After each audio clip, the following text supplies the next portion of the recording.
আসসালামু আলাইকুম। ওয়ালাইকুম আসসালাম। আচ্ছা কাকা, সারা বাংলাদেশের লোকই জানে যে আপনি শিল্পী মমতাজের স্বামী। তা আপনার এই যে ওয়াইফ এবং স্ত্রী এবং বউ, উনি তো আসলে জেলখানায় আছেন, আমাদের শিল্পী মমতাজ বেগম। তা ওনাকে নিয়ে একটু কিছু কথা বলুন তো। ভাই, আমি এখন নামাজি হয়ে গেছি, বুঝছেন। ওই মমতাজ আমার অরিজিনাল ওয়াইফ না, সে তো আমার নকল ওয়াইফ। কিন্তু তাকে নিয়ে ওই অভিনয়ের মাধ্যমে বুঝাইছিলাম যে আমার ওয়াইফ, লোকে বিশ্বাসও করেছিল। পরে দেখলাম আমি গুনাহগার হয়ে যাচ্ছি। ওই সব লোকজনে আমার বলে যে আপনি এসব বাদ দেন, মিথ্যে কথা বলেন কেন, ওই ভিডিওর সামনে যায় মিথ্যে কথা বলেন, আপনি তো গুনাহগার হয়ে যাচ্ছেন, আপনি তবা পড়েন। তারপরে আমি তবা খুব গ্রহণ করলাম।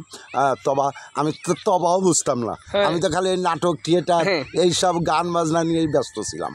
তখন তবা আমার শিখালো, তবা আস্তাগফিরুল্লাহ, পুরোটা বলেন। হ্যাঁ, ওই তো তবা আস্তাগফিরুল্লাহ মিন কুল্লি জামবিউ অতুবু ইলাহি লাহুলাহা ওয়ালা কুওয়াতা ইল্লা বিল্লাহি আলিউল আজিম।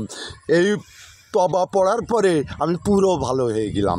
এখন আমি 5 ওয়াক্ত নামাজ পড়তে চাই আর আল্লাহর কাছে কান্নাকাটি করতে চাই যে আল্লাহ যেন আমার গুনাহ মাফ করে দেয়। বাবা, ওই মমতাজ তো একজন বলতেও নেই, ওর 17টা বিয়ে, কিন্তু বাবা আমার বিয়ে একটা, আমি একটাই বিয়ে করেছি। কিন্তু ওর তো শুনি 17টা 18টা বিয়ে, এর লজ্জার ব্যাপার। কিন্তু আমি কেন ওর সাথে এই মিথ্যে অভিনয় করতে গেলাম, আমি খুব লজ্জা পাচ্ছি। আচ্ছা, এই যে যাই করেন না কেন করেন, শিল্পী সে একজন মমতাজ, বাংলার ফোক শিল্পী। তাই এখন কথা, বাংলার বুকে তো তার দাম, সম্মান, মান সম্মান আছে, কিন্তু সে কি মরে গেলে এই মান সম্মান নিয়ে কি কিছু পাবে, জান্নাত মান্নাত? এইটা আমি বলতে পারবো না বাবা, কিন্তু আমার আল্লাহর প্রতি ভয় এসে গেছে। আমি যদি আল্লাহরে ভয় না পাই, মানুষরে ভয় করে কি করব। এখন আল্লাহরে আমি ভয় পাই, আমি এখন আল্লাহর রাস্তায় থাকতে চাই। বাবা, তোমাদের দোয় লাগা বাবা, আর ভিডিও আমারে নিয়ে আর বানায় না, তোমরা অন্য লোক না। চাচা, এই যে আপনি তো নামাজ কালাম পড়া ধরেছেন, আপনি নামাজ কালাম পড়লে জান্নাতে যাবেন, কিন্তু শিল্পী মমতাজ বেগম ইনি তো গান গেয়ে কি জান্নাতে যেতে পারবে? এটা আমি বলতে পারবো না, তবে শুনেছিলাম যে নিজাম খুনি নাকি 101টা খুন করে সে বেহেশতে পাইছিল।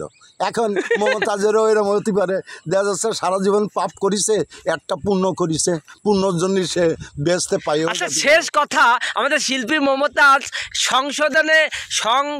সংসদে গান গেয়েছিলেন, উনি কি আবার যাচ্ছে মরে যাওয়ার পরে জান্নাতে যায় কি আবার সেই গান শোনাতে পারে? বাবা, ওটা আছে মনের কিরিকিরি। মনের কিরিকিরি মানে কি, ওই সময় ওনার তো টাকা পয়সা হয়ে গেল, এখন মনের কিরিকিরি। এদিক দেখলো যে প্রধানমন্ত্রী নেত্রী শেখ হাসিনা আমার সামনে বসা, আমি একটু গান গালি, আমি ধন্য হয়ে যাব। এইভাবে উনি একটু গান শোনালো নেত্রীকে, তার জন্য উনি হয়তো পুরস্কারও পাইছে, অনেক কিছু পাইছে। নাহলে যে মানুষে বলে কোটি কোটি টাকা, বাড়ি গাড়ি, এসব কোথায় পাইছে?